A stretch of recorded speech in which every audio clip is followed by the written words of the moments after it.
Сәлеметсіздер көрермендер, каналыма қош келдіңіздер. Менің бөлме гүлдерім рубрикасына қош келдіңіздер. Видеоның соңына дейін қарауларыңызды өтінемін. Бүгінгі гүл көрсететін сіздерге кислица деп аталады, треугольная, қазақша көбелек гүлі. Қазір енді сіздерге көрсетейін деп отырған гүлдің ерекшелігі, сіздерге жаздың аяғында, яғни видео салған едім, осыны отырғызу. Яғни мен көбелек гүліме көмектескен болатынмын. Ол кезде міне қарасаңыздар, осыншалықты ғана көбелек гүлі болған. Осыншалықты, бұдан сәл көптеу ма, қазір көріп отырсыздар, міне осыншалықты үлкейген. Неге мына жағының барлығына қазір үлкенірек көрсетейін сіздерге. Мына жақтың барлығына, бір жағына ғана өсіп кеткен десеңіздер, бір жағымен күнге қарап қалған бұл гүл. Көрініп тұр ғой, міне қараңыздар, қоңыраушасы гүлі де осылай ақшыл, осылайынан фиолетовый болады. Одан кейін мынандай өзінің солып қалған гүлдер болады, осылайынан. Міне әбден бутон шығарып, гүлі шығып біткеннен кейін осылай алып тастайсыздар, онда тұрған ештеңке жоқ, оны тазартып тұрғанды жақсы көреді. Одан кейін міне осындай арасында тоже солып қалған гүлдер болады, бұны алып тастайсыздар. Ол бір. Одан кейін сіздерге айтарым,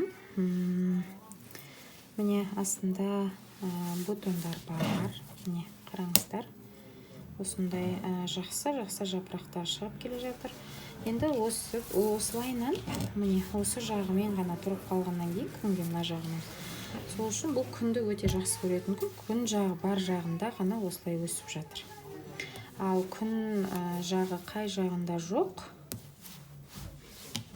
мына жақта осылай гүл шығармай қояды. Бұл кәдімгі көң қосылған топырақ, ауылдың топырағы. Қазір мен осы ауылдағы үйдемін. Міне қарап отырсаңыздар, гүлін шығарып, бұл жақта тауда күн жақсы тиеді. Сондықтан бұл күнді жақсы көргеннен кейін, міне бір гүл шығаратын бутонның өзінен қоңыраушасының өзі, міне қараңыздар, бесеу, міне төртеу, бесеу, төртеу, бесеу, осылай. Сосын солып шығарып болғандары осылай шығады. Бұл гүлдің ерекшелігі. Бұл сіздер білесіздер, тамырының қандай екен сіздерге көрсеткенмін. Тамыры бүршік шышаның жаңағы гүлі тәрізді, осылай бір-біріне престелген болады. Одан кейін бұл гүл неге қазір мынандай көбелек боп жабылып тұр? Себебі жарық болғанда, міне қатты күштесеңіз, мына прям күштелінбейді, өз жабылып қалады, қараңыздар. Какой-то бір живой бірдеңке итеріп тұрған сияқты, міне. Осылайынан күнде осылайынан прям ашылып төгіліп тұрады, міне қараңыздар. Ал енді светі негізі мынандай болу керек, бетіндегі свет. Неге асты, неге бет мынандай десеңіздер, бұл өте су сұрап, өте шөлдеп тұрып барып шуарғаннан кейін светі кішкене осылай өзгереді. Негізі жазда керемет түсінің өзі, міне тура осындай әдемі свет, көбелек болып тұрады, қараңыздар.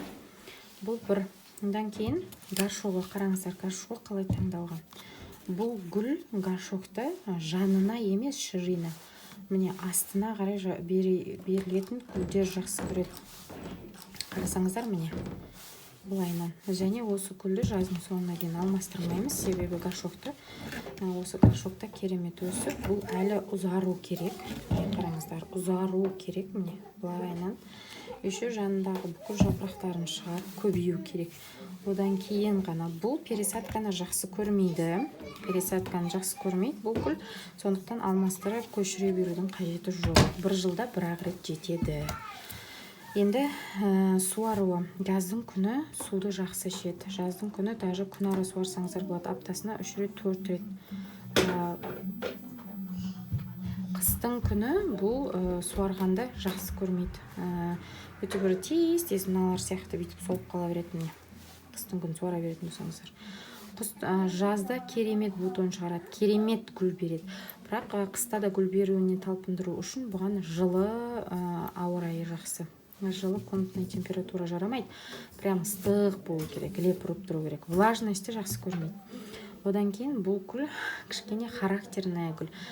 Прям бұл гүлмен сөйлесіп, сырласып, жақсы не қылсаңыз, арасында брызгать етіп, осылай қозғап тұрсаңыз, өте бір көбейіп, наоборот сізге қарай стресске қарай бүйтіп, өстіп не қылған сайын, мақтап, осылай істеген сайын, сол жағынан әдемі көрсетіп береді. Мақтаған сайын керемет, жағдай жасаған сайын осылайынан өзінің бутондарын, побектарын, гүлдерін беріп отырады.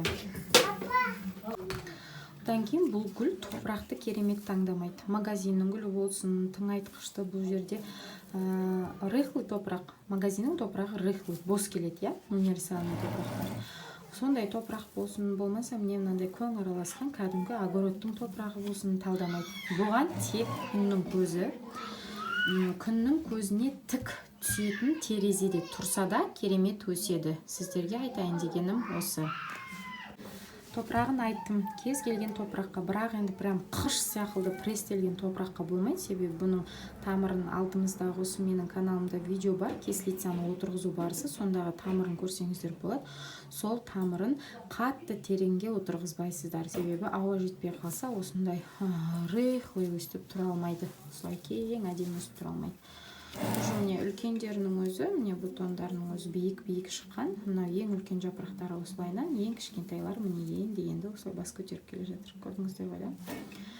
Осылай көбелек деп айтатыны кәдімгі көбелек емес, ана түнде жарықты жақсы көріп, жарыққа терезенің алдына жиналатын көбелектер бар ғой, который піте деп қоямыз ғой, біреу түсінеді, біреу түсінбейді. Вот сол көбелектің несіне келеді. Осылай жабысып, бүйтіп, неғып тұрып алады, и өзінде бүйтіп несін ұстасаңыздар, жапырағын өзіне бір түрлі бір кішкене бір не береді қолыңызға. Сол көбелектер сияқты. Міне, кислица гүліміз осылай. Одан кейін брызгать еткенді, жиі брызгать еткенді жақсы көрмейді. Аптасына бір рет брызгать етесіздер, қатты ыстықта 2 рет. Қыста мүлде брызгать етпейсіздер. Сосын подкормка мүлде бермеймін. Мен ауылда тұрғандардың витаминді күннің көзінен алады гүлдерім. Мен оларға подкормка бермеймін. Ешқандай витамин топырағына құймаймын. Мен тек басқалай топырақ, универсальный топырақ отырғызған гүлдерінің барлығына подкормка беремін да, именно мына ауылда отырғандарға күннің көзінен, осы минералды топырақтан өздері ала береді. Мен бермеймін. Так, суарылуын айттым, топырағын айттым, күтімін айттым. Подкормкасында айттым. Самый главный осындай күтім жасасаңыздар, гүлдеріңіз керемет нәтиже береді. Видео ұнаса, каналыма тіркелмеген жандар видеомды күтіп, одан кейін лүп басып пікірлеріңізді қалдыра отырыңыздар. Кімде кислица треугольная осындай гүлі бар, қалай күтім жасайсыздар, бөлісе кетіңіздер. Одан кейін бұл гүлдің тағы да сіздерге жаздың аяғында результатын көрсететін болам, иншаллах. Қандай горшокқа отырғызатынын да көрсететін болам. Алдыңғы отырғызу процесінде көрсеткен кислица гүлім сіздерге ол өте азғантай мөлшерде, мынандай ғана азғантай мөлшерде болған, ето ол кішкентай болған. Құтқардым десем де болады, әдемі алып кетті. Самый главный бұл жерде топырақтан кейінгі горшок.